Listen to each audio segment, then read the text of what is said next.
Alô você, alô garotada, que bom estar com você de novo. A gente continua na nossa jornada através da evolução. E o tema de hoje já é a nossa 21ª aula, é sobre genética de populações.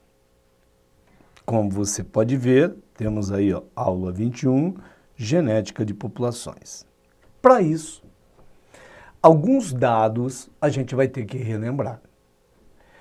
E sempre ponha na sua cabeça a comparação. Você pega todas as teorias evolutivas e compara. Por que que umas são aceitas e outras não? Não são aceitas porque os dados não confirmam. A gente refuta a prova que não é assim.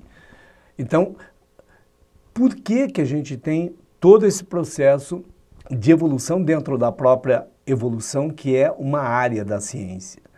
Porque a gente tem ao longo do tempo ferramentas diferentes de análise. Então a gente não pode comparar aquilo que o pessoal tinha de melhor no século XVIII, XIX com o XX e XXI. Aí é fácil a gente entender o que aconteceu. Ora, você lembra sempre que quando nós estávamos lá tratando do Lamarck, e ele publica o seu livro base em 1808,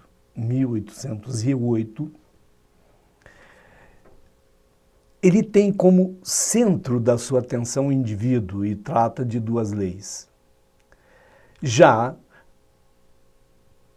na segunda metade do século, no início da segunda metade do século XIX, quando Darwin publica seu livro e aí ganha definitivamente o público e o mundo, ele traz a base da ciência moderna, a base da visão moderna de mundo. Darwin muda a visão que a gente tem de vida no planeta.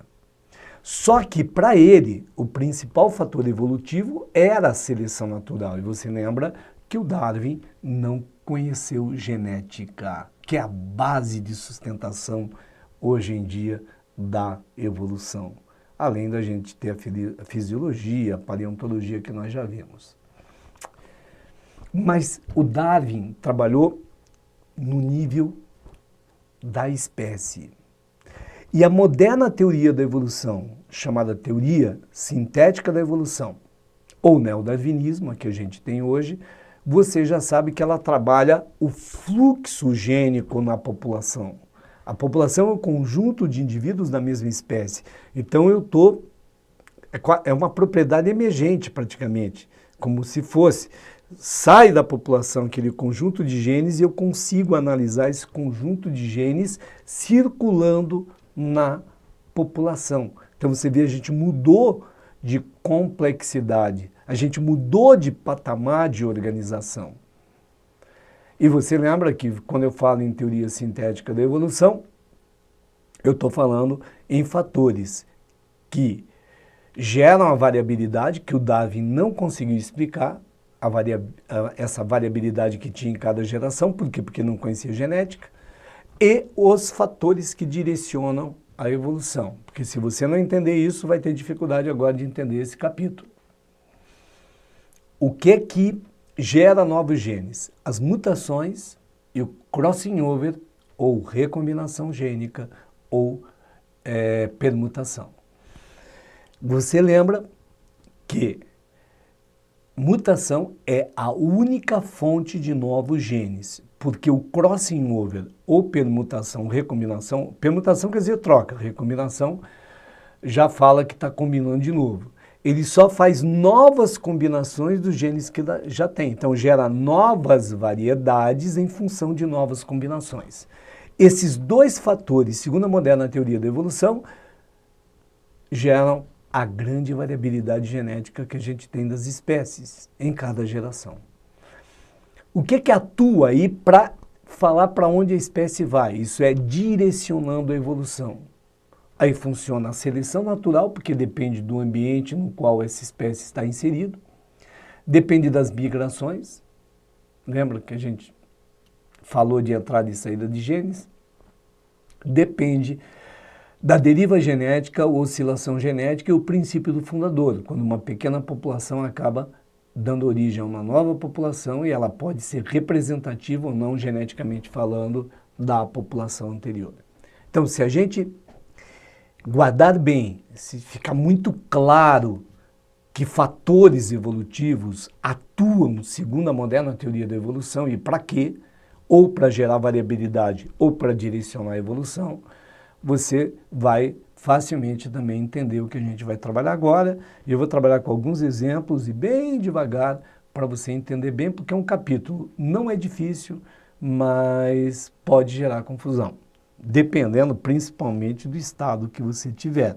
Alguns estados cobram mais assiduamente que outros, ok? Vamos ver então? Ó, em 1950, o Dobzhansky propõe uma definição de que população consiste num conjunto de indivíduos que se reproduzem sexualmente e compartilham um patrimônio genético comum. Isto é, são indivíduos da mesma espécie. Pool gênico é o conjunto de genes, na figura dos seus genes alelos, aqueles que formam o par. Sempre o quê? Você tem um cromossomo que você recebeu do pai e tem um correspondente que você recebeu da mãe. Você estudou lá na genética, são cromossomos homólogos, correspondentes. Por que que eles são homólogos e correspondentes? Porque eles têm a mesma sequência de genes nos mesmos lugares. O local onde o gene fica, a gente chama de locus, plural de locus, lote. Ora, aqui, por exemplo, são genes alelos, porque eles estão no mesmo lugar, um é de origem paterna, outro materna, e determinam o mesmo caráter. Vamos imaginar cor de olho. Um pode ser para olho escuro, outro para olho claro, mas é cor de olho. Então, eles são alelos, esses genes entre si são chamados de genes alelos. Portanto, genes alelos são genes correspondentes nos cromossomos homólogos. Por quê? Porque determinam o mesmo caráter e se localizam no mesmo locus. Ou no plural, ocupam o mesmo lote. Lote a gente lê lote. Então, pool gênico é o conjunto de genes, na figura dos seus alelos, presentes em uma população. E o processo evolutivo é um fenômeno populacional. Aqui a gente volta e fala a mesma coisa. Tem que comparar, você tem que saber quem veio antes. Lamarck trabalhou o indivíduo, Darwin trabalhou a espécie e hoje a gente trabalha a população, ok? Conceito moderno de evolução, ó, trata a partir da frequência gênica na população. É isso que trata o moderno conceito aí de evolução. Ó, estabilidade nas frequências gênicas corresponde a um período estático em relação à evolução. Ora, se eu tiver um ambiente estável durante algum tempo, o que é que a gente vai ver? Aquela seleção estabilizadora que pega esse tipo médio, que leva vantagem. Ora, se o ambiente não muda, esse tipo vai continuar bem adaptado, por isso é estabilizadora. Aí corresponde o quê? Se o meio não muda e esse tipo continua sendo bem adaptado, a espécie não vai mudar. Resultado, eu tenho um período estático em relação à evolução. Agora, quando varia a frequência gênica, significa o quê? Que o processo evolutivo está acontecendo. Então, como eu sei que está acontecendo a evolução? Porque varia a frequência dos genes na população.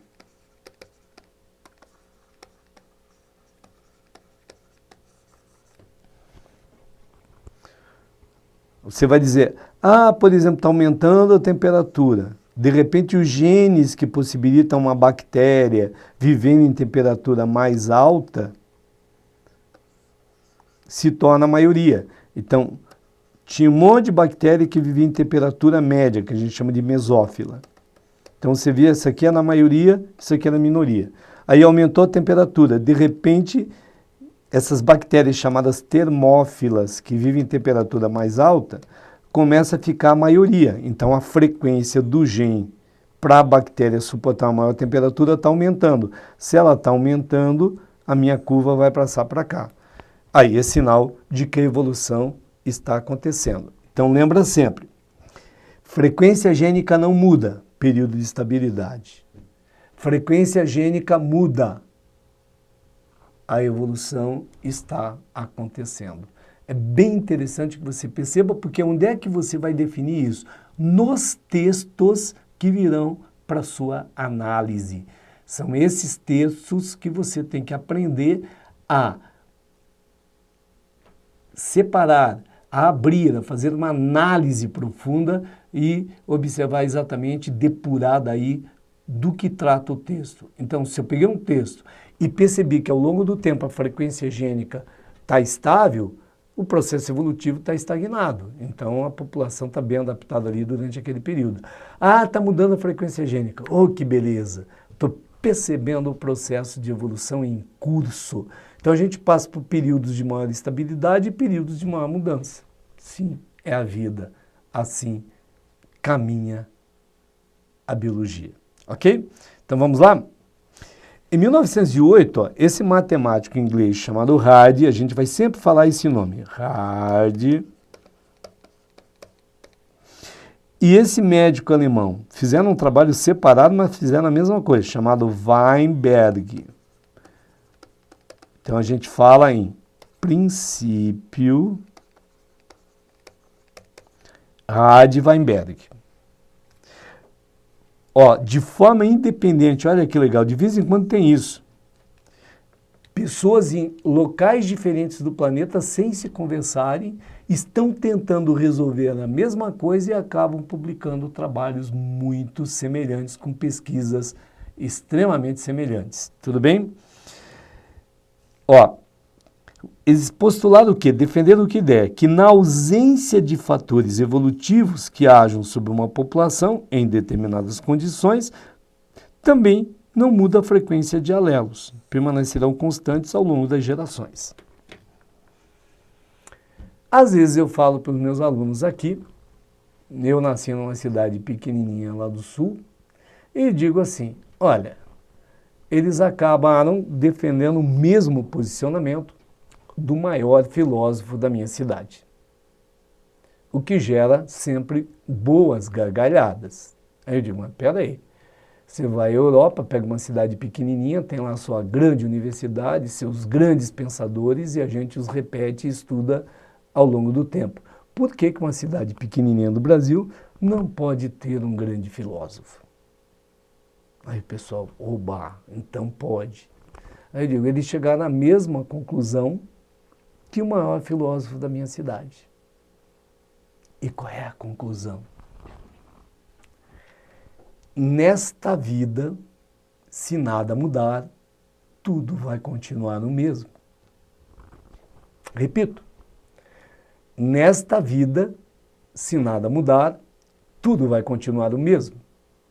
Aí você diz assim, mas que bobeira. É claro que não tem o maior filósofo da minha cidade falando isso. Mas é só para você entender o trabalho do Hardy-Weinberg. Você vai dizer, mas como um matemático e um médico ao mesmo tempo chegam a essa conclusão de que se nada mudar, tudo vai continuar o mesmo? Mas isso é profundo. Por quê? Porque se nenhum fator evolutivo que leva a mudança a atuar numa população, é claro que ela não evolui. Claro que ela não muda. Então a frequência continua a mesma. Mas quando eles trabalharam e chegaram a essa conclusão, eles criaram uma possibilidade matemática da gente entender quando a população está mudando e quando essa frequência está sendo alterada. E aí, gente, tem uma coisa maravilhosa. Porque como tudo ocorre normalmente muito lentamente, em cada tempo não dá para a gente verificar, está mudando isso, está mudando aquilo. Mas, se eu consigo, através de uma fórmula matemática, entender que a frequência está alterando, eu posso afirmar, essa população está em processo ativo de evolução. Olha que coisa bonita. Então, em qualquer lugar que você for, tem duas formas de cobrança deste assunto, do nosso amigo Rad Weinberg, ou nossos amigos, porque são dois. A gente chama de princípio de Rad Weinberg. Normalmente é assim que as provas cobram. Ou princípio do equilíbrio gênico. Na verdade, princípio de equilíbrio gênico, raramente eu vi no nível de vocês. O pessoal cobra aqui, ó. Falou em Rad Weinberg, você já lembra disso. Que você vai ter duas coisinhas para trabalhar. Tem dois tipos de cobrança, dois aspectos para serem abordados só. Então vejamos. Gerar uma fórmula capaz de calcular as frequências, as porcentagens dos alelos. Quando eu falo em alelo, eu falo dos genes para um determinado caráter. E dos respectivos genótipos. Genótipo é a constituição genética do indivíduo para aquele caráter, ou da população, porque eu estou trabalhando agora no nível da população. Em uma dada população, em condições o quê? Ideais. Então vamos ver. Qual é a importância então do trabalho do Rad Weinberg? Já falei para vocês. Estabelecer um padrão teórico para o comportamento gênico ao longo do tempo. Ó, caso não esteja em equilíbrio, será possível identificar a ação de fatores evolutivos. Então, se estiver em equilíbrio, é porque os fatores evolutivos não atuam, sem fatores evolutivos atuando. Se não tiver fator evolutivo atuando, está em equilíbrio, ou seja, não muda. Se não muda, não está evoluindo. É bem simples. Ok? Então vamos lá? Primeiro aspecto que você tem que entender. E aí você vai lembrar de uma filósofa da minha cidade. Quais são as condições para que ocorra o equilíbrio? Quais são as condições para que a população esteja nesse equilíbrio? O que significa equilíbrio? Que está parado. Os fatores evolutivos não estão agindo, ela não está mudando. Que não tenha fator evolutivo agindo. Então é só você olhar a moderna teoria da evolução e pensar, nada daquilo está acontecendo. Evidentemente, se nada daquilo estiver acontecendo, não tem como eu gerar uma mudança. Por exemplo, se perguntar para você quais são as condições para ocorrência do equilíbrio. Primeiro, uma população panmítica, olha que palavrão. O fenômeno chama panmixia. Mix é mistura. Olha o que é isso, Geraldo. Os cruzamentos têm que ocorrer ao acaso.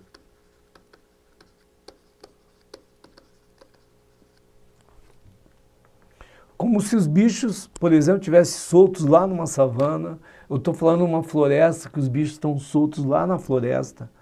As árvores da floresta, os vegetais da savana, nenhum humano está interferindo. Então, os cruzamentos estão ocorrendo meramente ao acaso. Isso é panmixia, cruzamento ao acaso. Um outro dado, ó, população panmítica quer dizer isso aqui, cruzamento ao acaso. Aliás, tem um pontinho que não deveria ter. As populações devem ser grandes. Grande para ele, no mínimo 10 mil indivíduos.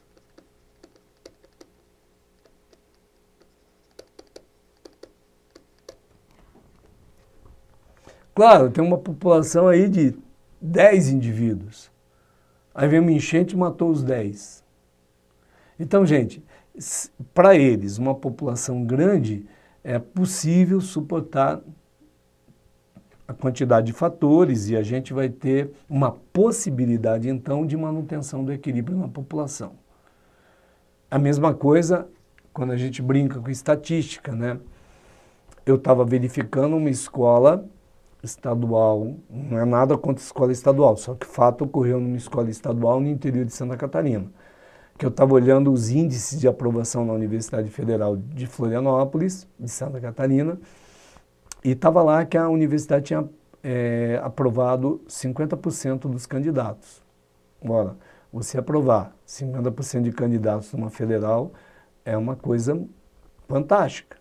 E eu abri, depois fui dar uma olhada na escola para saber que escola era e que tipo de trabalho a escola estava fazendo. Então é uma escola muito pequena que mandou 2 concorrentes apenas. E um deles passou. Até num curso não muito concorrido. Mas um passou e o outro não. Se eu jogar isso em dado estatístico, eu tenho uma aprovação de 50%. Quando você olha 50%, parece que é um universo muito grande, né? A gente tem que tomar cuidado aí com a estatística. Então tem que ter uma população grande. Por favor, se o pessoal disser assim, são condições para a ocorrência do equilíbrio Radivai-Beg. São condições. Então, população pamítica ou cruzamento ao acaso é a mesma coisa, é uma condição. População ser grande é outra condição. Ou, às vezes, eu noto algumas provas que dizem assim, não é condição. A população grande não é condição. Ou é? É uma condição. População pequena que não é condição. Aí eu não posso marcar a população grande. Tudo bem? Vamos ver o resto? Ó. Populações não sujeitas aos fatores evolutivos. Normalmente a resposta recai aqui, nos fatores evolutivos. Não pode estar acontecendo nenhum daqueles fatores evolutivos. Não pode estar acontecendo mutação, não pode estar acontecendo recombinação, não pode estar acontecendo seleção natural, nem migração, nem deriva genética. Evidentemente que se nenhum desses fatores atuar, a população continua do mesmo jeito. Então ela continua em equilíbrio. Tranquilo? Vamos ver? Então guarde bem isso. Quais são as condições? População pamítica, que isso aqui é igual. O cruzamento ao acaso. População grande e não ter fator evolutivo agindo. Só que aí vem a questão do cálculo. Dá uma olhadinha aqui. Cálculo das frequências gênicas. Eles pegaram 2 alelos. Então aqui o gene dominante, a gente representa com letra maiúscula, você viu na genética. E aqui o gene recessivo, que a gente representa por letra minúscula. Ora, esses genes, se eu somar todos os genes dominantes e recessivos de uma população, imaginando os 2 só, eu vou ter 100% do que tem na população. Então, o que ele fez? Ele chamou o dominante de P, olha aqui, o Azão de P, e o recessivo de Q. Se eu somar as frequências dos 2, vai dar 1. O que é 1? 1 é 100%. Tá? Então, para fazer a conta direitinho, por exemplo, 20%, 0,2, 80%, 0,8, 90%, 0,9, 100%, aí é 1. Então, vai variar até 1. Somando as 2 frequências tem que dar 1. Se eu tiver 20% de azão, eu vou ter que ter 80% de azinho. Mas o gene recessivo não é o problema? Nem sempre. Gene recessivo não é o que tem maior quantidade? Nem sempre. Depende da característica e depende da região. Tá? Então vamos ver.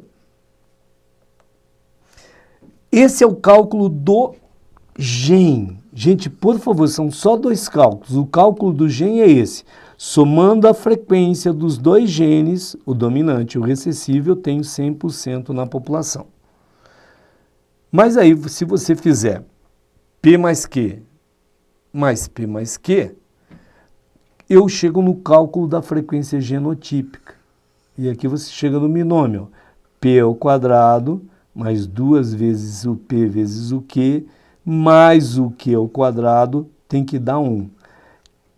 Gente, se o P é o gene dominante, o P ao quadrado é um homozigoto dominante. Sempre isso. Essa é a tua relação. Se 2 vezes P vezes o Q. Olha, o P é o dominante, o Q é o recessivo, o PQ é o heterozigoto. Então tem que multiplicar, porque eu tenho o azão com azinho, mas tenho o azinho com azão. Lembra da estatística? O Q é o azinho. Então, o que é o Q ao quadrado? É o homozigoto recessivo. Então, é tudo que eu tenho na população. O homozigoto dominante, o heterozigoto e o homozigoto recessivo. Então, você tem que colocar nessa formulazinha. Se eu somar isso tudo aqui e der 1, aí está em equilíbrio. Ah, o pessoal deu os dados, eu peguei todos os dados daqui, somei e não deu 1. Então está em desequilíbrio, ou seja, está acontecendo evolução. Se tiver em equilíbrio, não está acontecendo evolução. Tudo bem? Vou te dar um exemplo agora para você ver. O primeiro tipo de cobrança em provas é qual a condição para que ocorra o equilíbrio Radie-Weiberg. Você sabe que a condição é aquela que eu te falei. População pamítica, grande e não sujeita aos fatores evolutivos. Nenhum daqueles fatores devem estar acontecendo. Aí a gente tem, admitindo-se uma população pamítica, quer dizer, cruzamento ao acaso.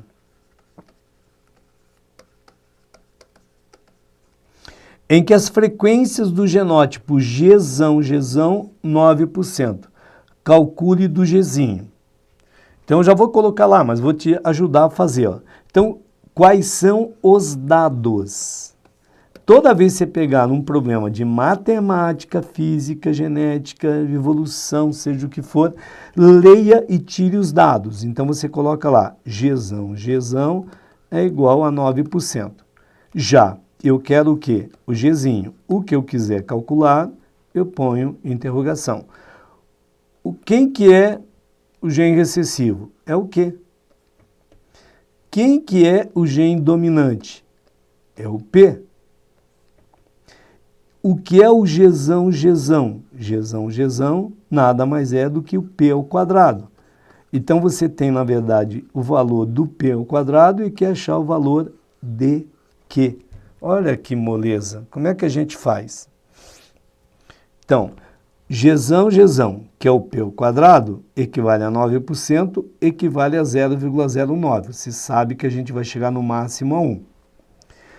Ora, se P ao quadrado é igual a 0,09, P, na verdade, é a raiz de 0,09. Ou seja, P é igual a 0,3. Olha que legal, P é 0,3. 0,3 equivale a quanto? A 30% de todos os alelos. Só que P equivale ao gene dominante. Isso quer dizer, eu tenho na população 30% de genes dominantes. Mas aí você vai a outra tabela. P mais Q, o que que é? P mais Q é igual a 1. Se P é 0,3 mais Q igual a 1, aí você tem aqui, ó, Q é igual, Q, passa o 0,3 para lá, 1 menos 0,3, que está aqui, ó, que é igual a 0,7. Então, o valor de Q, que é o Gzinho, é 0,7. Então, a minha resposta é exatamente 70%. Então, você responderia aqui.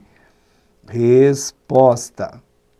A frequência de Gzinho é 0,7. Ou, você pode dizer, há 70% de genes recessivos do tipo Gzinho. Não é tranquilo, gente? Eu vou te mostrar uma outra, bem rapidinho, os cálculos.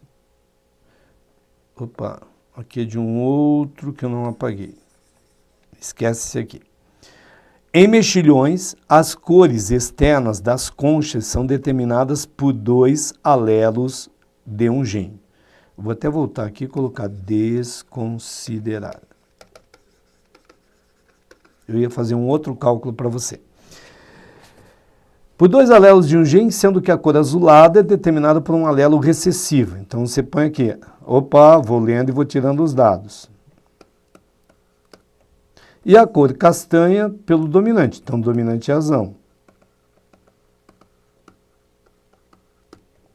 Em uma população de 100 animais, então total 100, que é 100%, é igual a 1. Tem 16 azuis.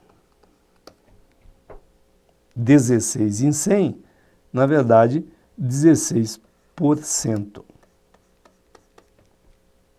Ok? 16 azuis. O azul o que é? O recessivo. Então, azinho é igual a 16, ou seja, 0,16. Tudo bem? Com relação a essa população, considere as afirmativas. Então, vamos ver. Ela não pode estar em equilíbrio Radivaiberg. Ora, por esse dado eu não posso simplesmente falar tem equilíbrio, porque eu não conheço os outros, só me deu os azuis. Se me desse todos, eu poderia colocar na fórmula P2 mais 2 vezes P vezes Q, mais Q ao quadrado igual a 1 e observar se está no equilíbrio ou não. Agora veja, se houver 48 heterozigotos, estará em equilíbrio. Então só para você observar aqui, ó, 100% é igual a 1. 16 azuis, 16, logo Q ao quadrado igual a 0,4, né? Q, ó, é igual a raiz de 0,16, Q é igual a 0,4. Assim, azinho é igual a 0,4, ou seja, tem 40% do azinho. Se P mais Q, você já viu, é igual a 1, se aqui tem 0,4, tem 0,6 do azão. Azão 0,6, azinho 0,4. Aqui não tem um quadrado. Ora, como é que a gente vai fazer? Para achar os heterozigotos, 2 vezes P vezes Q, que está aqui, ó, 2 vezes 6 vezes 4, eu tenho o quê? 0,48, que é igual a 48%, que me dá o equilíbrio. Então, diz assim, se 48 heterozigotos, estará em equilíbrio Radivaiberg. Então, 2 está certo. Se eu estivesse fazendo a prova aqui, ó, eliminei aqui, aqui considero, aqui considero, aqui não. Ou é 1 e 2, que eu já vi que a 1 está errada, ou é 2 e 4. Se a 1 está errada, eu já fiquei por aqui. Olha o que diz a 3. Se houver 30 heterozigotos, é possível que a seleção natural seja a causa do aumento do número de heterozigotos. Não aumentou, diminuiu. Se a média era para ser 48, diminuiu. Então não aumentou, está errada a 3. A endogamia pode ser a causa, endogamia, casamento entre parentes lá, do desvio em relação ao equilíbrio Radivaiberg se houver 70 animais castanhos.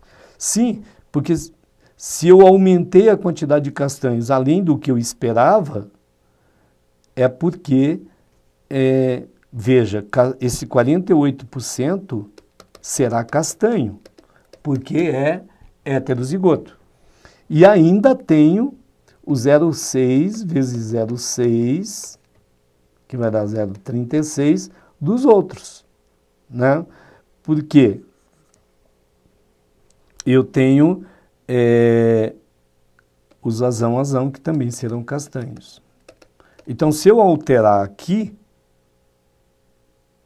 como disse, ó, a endogamia pode ser a causa do desvio se houver 76 animais, ou seja, 76%, sim. Então, eu vou ter como resposta a letra D. Como você viu, é extremamente tranquilo fazer. Ou vai pedir a condição para o equilíbrio, população pamítica grande sem fator evolutivo atuando, ou vai te dar o gene para pedir, te dá a frequência do gene para pedir do genótipo. Aí é só fazer P ao quadrado, mais 2 vezes P vezes Q mais Q ao quadrado. Ou te dá do genótipo para pedir do gene. Para pedir do gene sempre vai dar P ao quadrado ou Q ao quadrado, aí é fácil, tira a raiz e fica bastante fácil. Valeu, gente. Um grande abraço, até a próxima.